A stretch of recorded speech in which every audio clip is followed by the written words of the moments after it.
Plots time. నమస్తే. నేను మీ Raviprakash, executive director from BLR builders. So Hyderabad real estate అండి. Present Hyderabad real estate life cycle ఏ స్టేజ్లో ఉందో చూద్దాం. రికవరీ స్టేజ్లో ఉందండి. రియల్ ఎస్టేట్ లైఫ్ సైకిల్ని అందరూ అర్థం చేసుకోవాల్సిన అవసరం ఉంది. 4 phases of real estate life cycle ఉంటుంది. So the present is recovery phase. Recovery phase అంటే after slow down, market slow down లేదంటే రెసిషన్ తర్వాత మార్కెట్ రికవర్ అవ్వటం స్టార్ట్ అవుతుంది. Present running phase is recovery.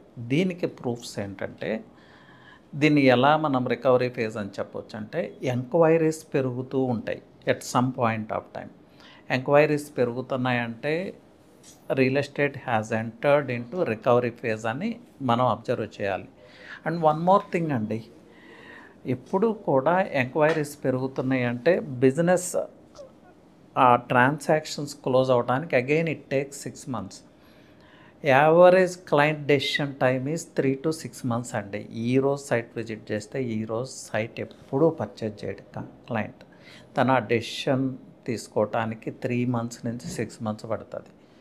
So ఇప్పుడు ఎంక్వైరీ స్టార్ట్ అయినాయి అంటే after 3 months business is going to boom up, transactions పెరగబోతున్నాయి. So recovery phase is going on in Hyderabad real estate and particularly in Mumbai highway. చాలా enquiries ఉన్నాయి Mumbai highway real ఎస్టేట్లో. దానికి చాలా reasons ఉన్నాయి. హై పొటెన్షియల్ హైవే ఏది మనకున్న 11 highwaysలో అంటే బియాండ్ డౌట్ ముంబై హైవే అని చెప్పొచ్చు.